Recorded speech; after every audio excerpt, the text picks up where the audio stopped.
Nabudol ang isang OFW sa investment na sagingan. Daan-daang libong piso ang pinuhunan pero walang nagbunga. Ang isang beauty queen naman bumili ng milyong-milyong pisong halaga ng alahas pero peke pala. Nasa frontline ng balitang yan, Simon Gualvez. Binentahan ng gold bars, giant pearls at lupa sa Palawan. Pero ang lahat ng yan, peke pala. Ganyan na biktima ng pambubudol ang nagtrending noon na senior citizen na kandidata ng Miss Universe Philippines Quezon City na si Joyce Cubales. Kwento ni Joyce, may nakilala siyang movie producer na nagngangalang Pablita o mas kilala bilang si Baby Go. Siya raw ang nasa likod ng pambubudol umano sa kanya.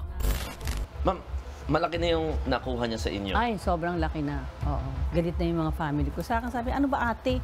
Niluloko ka talaga ng babaeng yan eh. Scammer yan eh. Ganyan-ganyan. Sabi ko, huwag kayo magbibintang. Sabi ko, pinagtatanggol ko pa nga siya. Investments sa sagingan na uwi raw sa kangkungan. Ang sima na si Alkid nabudol sa investment offer kung saan pwede silang kumita sa matagumpay umanong banana export business. Ang kaso, ang puhunan niyang 100,000 piso sa negosyo, hindi raw nagbunga. Ang sabi niya sa amin ay nabulok daw po ang shipment. Kaya ayun, yung ininvest namin po ay nalugi na kami. Na yung ininvest ko na sana parang para sa family ko, nawala na rin po. Abangan ang kabuuan ng mga kwentong yan sa Budol Alert.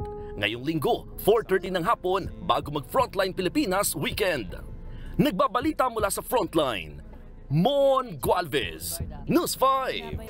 Mga kapatid, Cheryl Cosim po, huwag maging huli at maging una sa lahat sa balitaan.